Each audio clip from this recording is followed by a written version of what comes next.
Hey Wanderers! We are back here in Dulag, Leyte. We are going to visit Sabang Dagitan Surf Camp.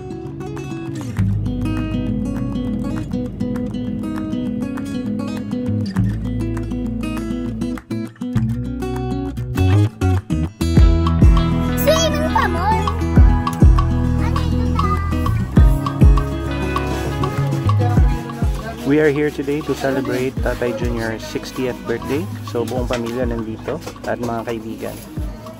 We are staying here overnight and mura lang ng accommodation dito. We booked 3 rooms for everybody. Each room only costs 1,000 pesos and malaki naman yung room. It can accommodate about 6 to 8 people.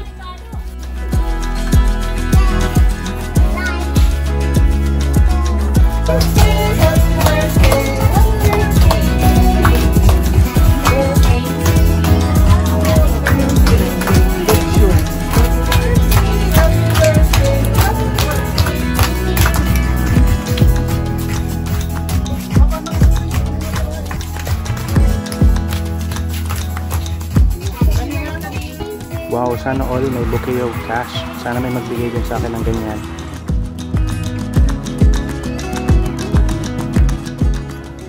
Ito yung accommodation namin. It's a very simple nipa hut pero comfortable naman siya.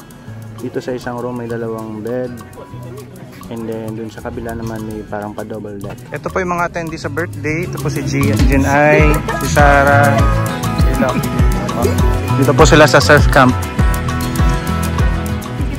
Saktong-sakto yung panahon, masarap mag-swimming mamaya. May kitten kaming nakita dito sa isang room na nirent namin, kaya lang medyo mailap siya. Gusto ko sana siyang ipet. Takot siya, takot. Dito naman yung isang room na nirent namin na may 2 double deck. Dito po yung kwarto ni Jimboy. Meron silang 2 double deck dito. With the 1,000 pesos accommodation, may sarili ng CR yung mga room, so sobrang sulit na nun. At the same time, bawat room can accommodate from 4 to 6 people. Daming food, so may mga pichi-pichi, puto, ayan, may cake, spaghetti, pancit. Tapos ibang mga lutong ulam, may adobo, may fried chicken, and marami pang iba. Eto, meron ding sisig. Calamansi.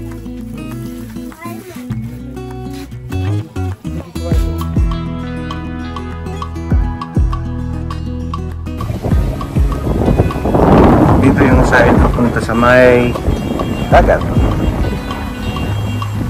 Maganda dito kasi maraming puno. Malilim. Pwede tumambay dito para magpuyan. Dito. Siyempre mag-swimming dito.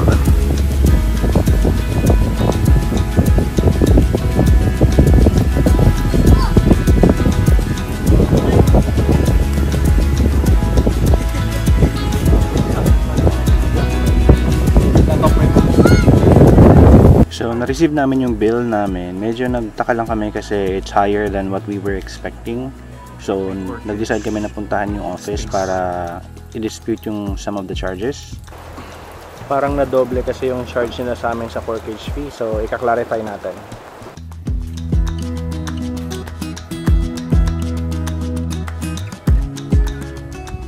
Maluwag yung area ng resort at saka dito sa labas meron silang function area, so if you plan to hold some meetings, seminars, or just a place where you can eat all together, meron sila niyan dito.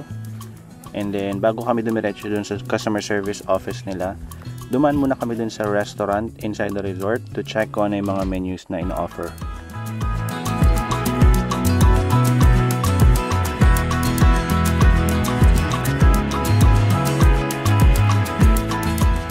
Madami namang food choices and parang reasonable naman yung prices, kaya lang sabi ni ate made to order yung mga pagkain na bibilhin, so medyo mag-aantay pa siguro ng ilang minutes bago ma-serve. So it would be best talaga to bring your own food na lang and at the same time sure pa kayo sa quality ng pagkain. Pero yun nga, if you're bringing your own food, meron silang corkage fee na 100 pesos per room. So yun yung parang i-dispute namin ngayon kasi 3 yung kwarto namin and lahat ng room is nag-charge sila ng corkage fee, whereas isa lang naman yung room na ginamit namin for the food. Yan pala yung entrance fee dito. If you're doing day tour, adult is 20 pesos, children is 10, and senior citizens 15 pesos.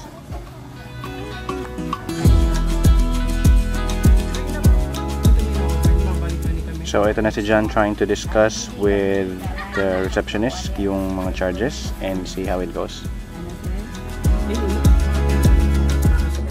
In fairness, madali namang kausap sila ate, so in-adjust nila yung bill namin. And thank you dahil naintindihan nila yung side namin.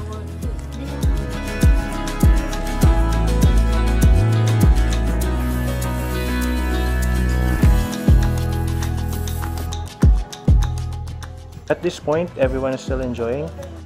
May kanya-kanyang table na kaset up para sa inuman at kwentuhan.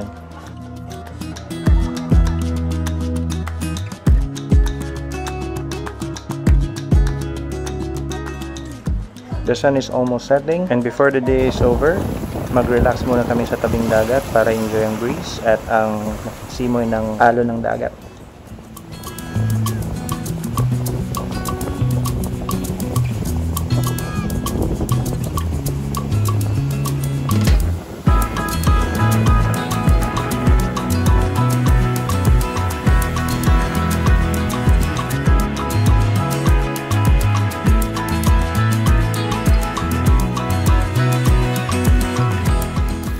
So, one of the menu nga pala na pinipwede namin is barbecue. Isa pala ang barbecue sa mga specialty natin kasi nagtinda dati tayo ng barbecue. So, alam natin yung mga timplahan ng sauce nito.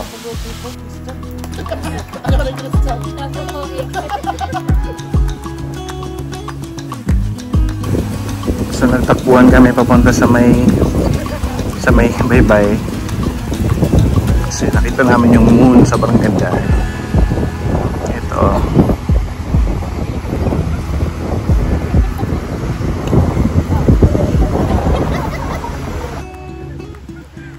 Na-appreciate namin yung moon kasi nagre-reflect yung ilaw sa dagat and napakaliwanag niya nung gabi na yun. So we took advantage of the view and took pictures of it. Ang ganda. Sirat at ulan.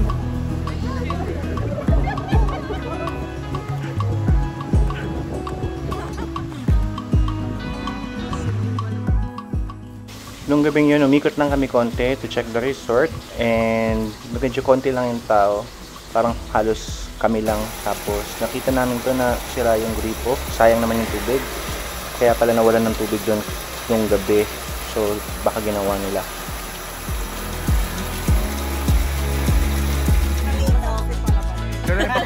The night is young and marami tayong baong inumin at pagkain, kaya tuloy ang inuman at kwentuhan.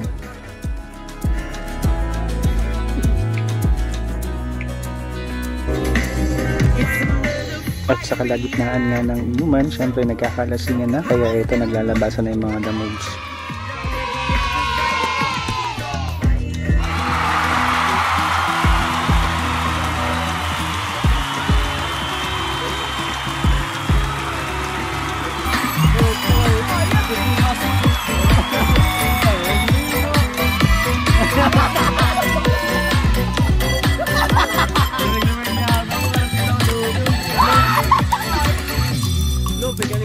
Good morning! So nandito kami ngayon sa kabilang side ng surf camp. Pumunta kami dito sa may mga bangkero kasi bibili kami ng isda. Last time kasi nagpunta kami dito, murang-mura lang yung benta ng isda nila. Fresh from the fisherman. Ito, nagabang kami ng nagpapalaot para bumili ng isda. Nagdadatingan na yung mga bangkero. Sana may mga magagandang huli. Fresh na fresh yan. Kakahuli lang. Ito pa yung ibang bangka.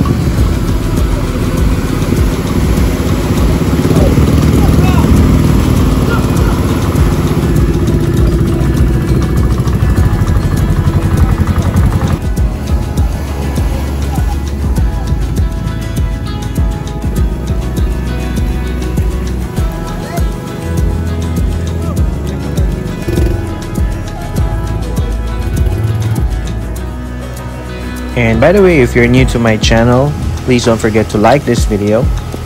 Please also subscribe so you can follow along with my journey. Please also turn on that notification bell so you can get notified on my new videos. Thank you.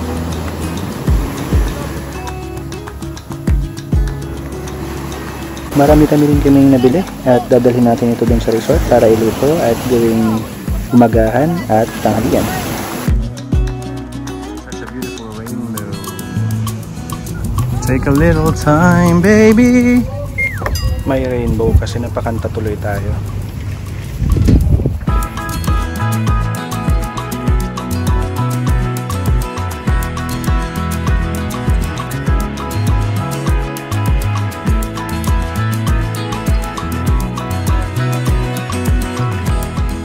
Medyo slow lang yung morning na to, pero ito marami kaming nabiling isda and tuloy ang handaan. Magluluto muna tayo ng pang breakfast tsaka pang lunch before we end our stay here in surf camp bago tayo bumalik ng Dagami.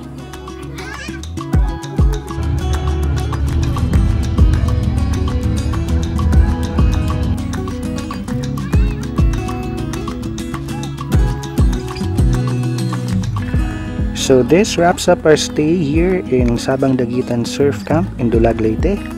And if you're wanting to experience a quick beach getaway with your family and friends with a nice beach, very affordable accommodation, and friendly staff, I highly recommend this place.